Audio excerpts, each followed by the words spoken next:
Hi everyone. Today I'm going to talk about veterans disability benefits and how our VA system is very flawed.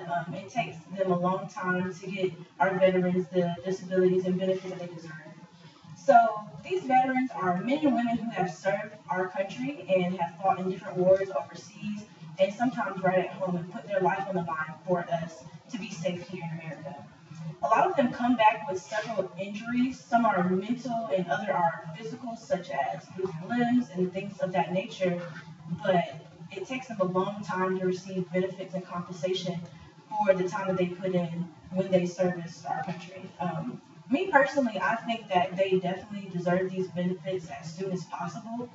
They shouldn't be having to wait years in order to receive that because it takes definitely too long and it gets in the way of them being able to provide for their families. But the problem is the VA system is very flawed. They put many roadblocks in the way of them to receive these benefits, and they try to stretch it out as long as they can before they actually have to pay them what they deserve. So today I want to kind of go with an overview of who our veterans are, the benefits that they do receive, and kind of give a personal experience from someone who has had to deal with the system. So for a quick overview, a veteran is categorized as a person who is served in the active military, naval, or air service and were discharged or released under conditions that were other than dishonorable. And that was according to Matthew H. Bradley in Veterans Benefits and Care.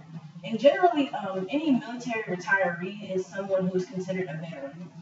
But currently in the United States, 19.6 million veterans are located here and they've come back from the war, and the Census Bureau dated that in 2013. So in order for them to become a veteran, they had to become honorably discharged, and this is one of the highest discharges they can receive. This is just goes beyond a piece of paper. It really shows that they were faithful to our country and they were honest when they did serve our country.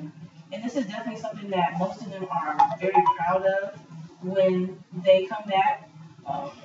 It goes beyond just serving and doing the minimum. They really go above and beyond to serve our country.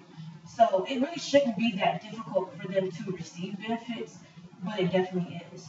So now I kind of want to talk about the benefits that they do receive. The benefit that they do receive if they're honorably discharged, it comes with the GI Bill education benefits, the military health insurance, retiree benefits, and travel benefits. So these service personnel people are injured and they receive this, but they should be receiving so much more after the war when they come back. These injuries can be physical and mental. A lot of them have PTSD, they have lost limbs, or they're just injured and have problems with their knees or hips or arms and shoulders. Just any type of thing that happens after fighting over in a war can happen and is technically categorized as an injury. But in order to receive benefits, they have to go through a process, and it's called disability evaluation. So they're placed on temporary disability retirement lists, and they receive compensation over periods of time, and they get evaluated every so often to see if they increase their benefits or decrease, and just to kind of keep tabs on them and their health. So they rate them on a scale of 0 to 100%, and based off of that scale, that's the amount of compensation they're going to get. For most of these veterans, they can't work because of their injuries, or they can't work very effectively. So this compensation definitely is something that they depend on. So that's why it was definitely be increased. So within the different branches, on average, it took them about 2 years to become 100% disabled, 100% disabled, and that was according to Caitlin Blanford and her other colleagues. And for those who can't work, this is a very long time to be working to not have compensation, or to be working minimum wage jobs and having to support their families off of that.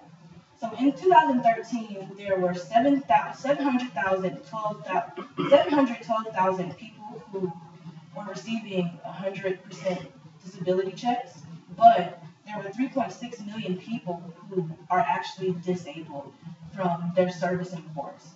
And this is a major gap between the people who need benefits and the people who are actually receiving them. So I kind of want to talk about a personal experience. that someone I interviewed, her name is Maple Davis. She was a part of the Army for 25 years. And basically, when she came back to America from serving in Afghanistan and other places, she had problems with her hips and problems with her legs. But it took them about 3 years to actually consider her 100% disabled. In that time, she had to work at places such as the PX and do odd jobs at church. So she was only receiving minimum wage or less than that to get by, and she lived by herself. So it was only her supporting herself, and it took her a lot of energy and courage to definitely get through that time. But also, the VA system decided that they were only going to give her a cane to walk around. So instead of increasing her percentage, they just gave her a cane and was hoping that she would get better over time through surgery or things of that nature, but she never did. So eventually they actually gave her 100%. And that's just kind of very typical for many of our veterans. They try to scarce out the time and they try to wait it out pretty much, and just to see if they actually have to give them more money. So in conclusion, the system is very flawed. They come off like they don't care about our veterans, even though they deserve so much support. So if you look at these numbers, you can see there's a big gap between what we need to actually be giving and what we're actually giving. And over time, if they put more money towards the veterans, it won't be an issue. But right now, they're very against it. Personally, I think that it should be so much more of a bigger issue than what it is. And I hope that after my speech, y'all feel the same way. Thank you.